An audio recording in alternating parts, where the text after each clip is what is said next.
BFG Chapter 8 Snozzcumbers.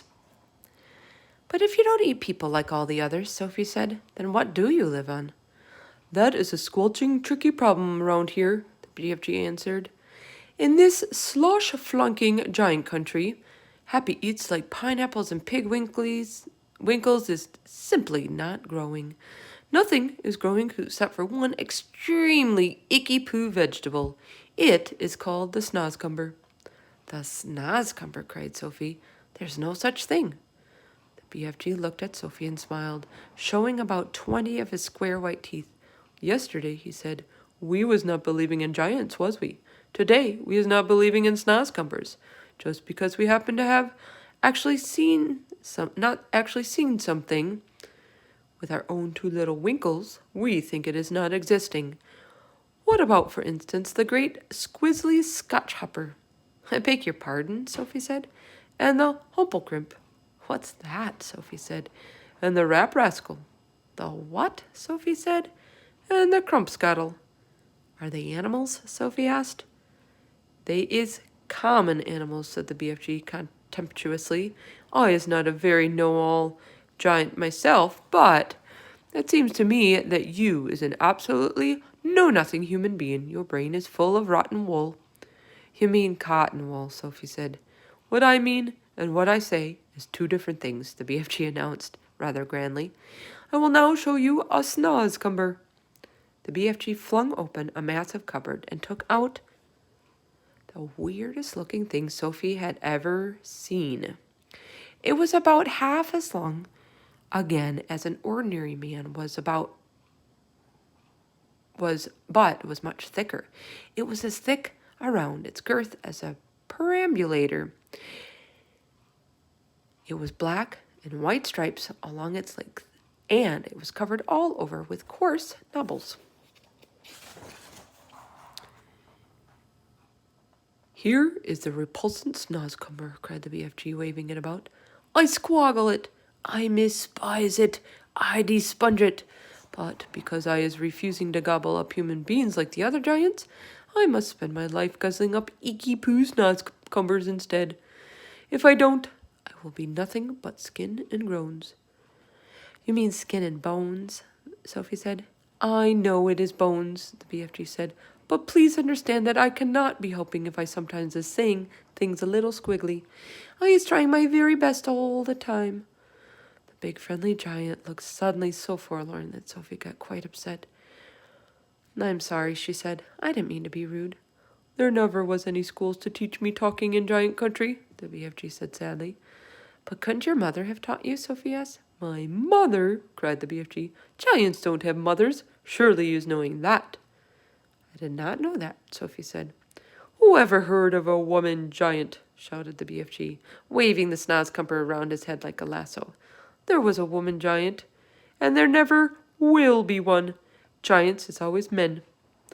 Sophie felt herself getting a little muddled. In that case, she said, how were you born? Giants isn't born, the BFG answered. Giants appears, and that's all there is to it. They simply appear, the same way as the sun and the stars. And when did you appear? Sophie asked. Now how on earth could I be knowing a little thing like that? Said the BFG. It was so long ago, I couldn't count. You mean you don't even know how old you are? No giant is knowing that, the BFG said. All I is knowing about myself is that I is very old, very, very old and crumply, perhaps as old as the earth. What happens when a giant dies? Sophie asked. Giants is never dying, the BFG answered. Sometimes and quite suddenly a giant is disappearing and nobody is ever knowing where he goes. But mostly, us giants is simply going on and on like whiffsy time twiddlers. The BFG was still holding the awesome Snozzcumber in his right hand, and now he put one end into his mouth and bit off a huge hunk of it. He started crunching it up, and the noise he made was like the crunching of lumps of ice. It's filthy, he spluttered, speaking with his mouth full and spraying large pieces of Snozzcumber like bullets in Sophie's direction. Sophie hopped around on the tabletop, ducking out of the way. It's disgustrous, the BFG gurgled. It's sickable. It's rotsome. It's maggot-wise. Try it yourself, this follows some Snozzcumber. No, thank you, Sophie said, backing away. It's all you're going to be guzzling around here from now on, so you might as well get used to it, said the BFG. Go on, you snipsy little winkle. Have a go. Sophie took a small bite.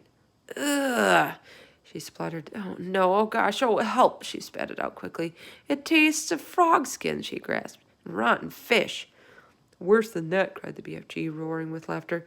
To me, it is tasting of clock coaches and slime wanglers. Do we really have to eat it? Sophie said.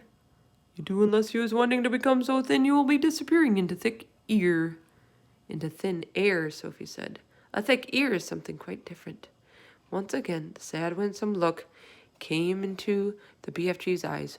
Words, he said, is such a tickling problem to me all my life. So you must simply try to be patient and stop squibbling. As I am telling you before, I know exactly what words I am wanting to say, but somehow or other they is always getting squiddled around. That happens to everyone, Sophie said. Not like it happens to me, the BFG said. I is speaking to the most terrible Wiglish. I think you speak beautifully, Sophie said. You do? Cried the BFG, suddenly brightening. You really do? Simply beautifully, Sophie repeated. Well, that is the nicest present anybody is ever giving me in my whole life, cried the BFG. Are you sure you was not twiddling my leg? Of course not, Sophie said. I just love the way you talk. How wondercrump, cried the BFG, still beaming. How whoopsie splunkers, how absolutely squiffling. I is all a stutter. Listen, Sophie said. We don't have to eat Snozzcumbers.